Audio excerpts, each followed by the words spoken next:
You want answers? I'll answer the question. I think I'm entitled. You want answers? I want the truth! You can't handle the truth! Can't handle the truth! Can't handle the truth! Can't handle the truth! Can't handle the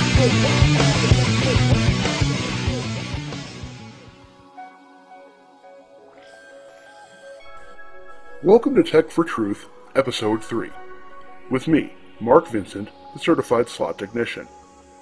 If you haven't seen my previous videos, I would suggest that you go ahead and view them now, since each episode builds on what I've already explained.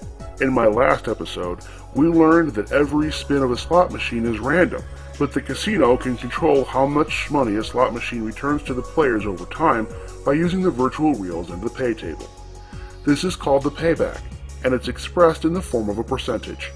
For instance, a slot machine with a payback of 92% should be expected to give back 92% of the money it takes in over the course of its lifetime. That's the theoretical payback, or just Theo for short. Because all the spins are random, however, the machine isn't always running at its Theo percentage. Sometimes it can be higher or lower depending on if it's just paid out a big jackpot or if it hasn't hit for a long time. And this percentage is called the actual percentage because it's what the machine is actually running at. Over time, both the Theo and actual percentages will be very close to each other because of the way the virtual reels and pay tables are set up. It's just like flipping a coin. The chances of getting heads or tails when you flip it are 50-50. But if you flip it 10 times, will you get heads 5 times and tails 5 times? Maybe, but maybe not. The theoretical payback in this case would be 50%, but if you got heads 7 times and tails 3 times, the actual percentage would be 70% of heads.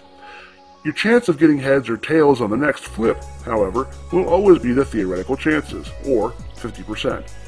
Slot machine paybacks aren't that simple because there are multiple combinations and a huge return on investment when you hit something. With a coin flip, you might double your money, but on a slot machine you can turn $1 into $10,000 if you hit it, which makes hitting something that much less likely to happen.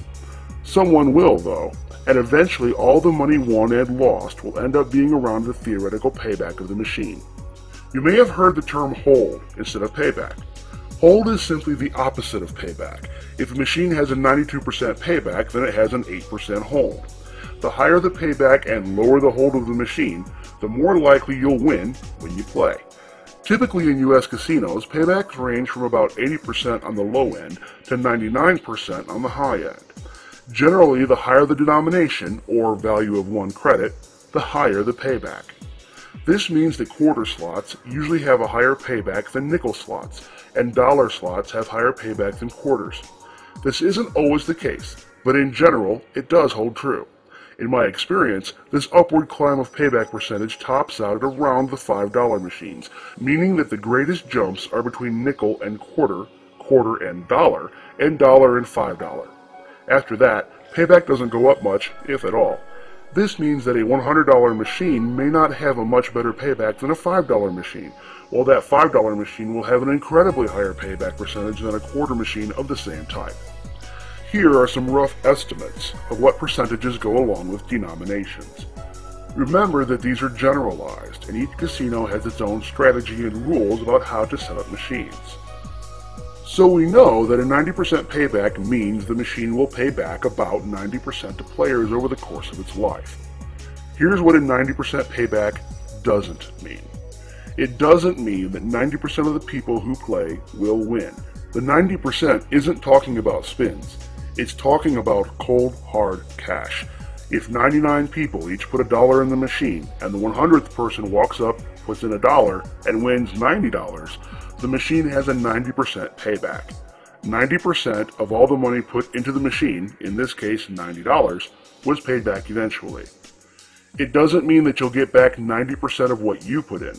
If you put in $90, don't win anything, and the next person walks up and puts in $10 and then wins $90, then the machine has a 90% payback. It doesn't mean that the machine has to give back $90 once it takes in $100. The outcomes are random, so the machine really can't dictate when it's going to give the money back.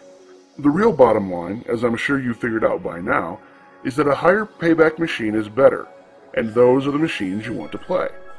While a penny or nickel machine is fun and can let you play for longer, you sacrifice payback when you play them, so my advice is to always play the highest denomination you're comfortable with. In my book, I devote an entire chapter on how to find a high payback machine of your chosen denomination based on where it's located in the casino. Location plays an important role in determining which machines are set to pay back more than others, and knowing where to look can help ensure you're always giving yourself the best chances of going home a winner.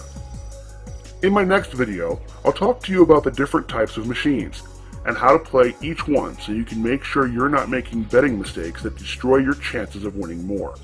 I'll see you then, and until next time, thanks for watching. Tech for Truth.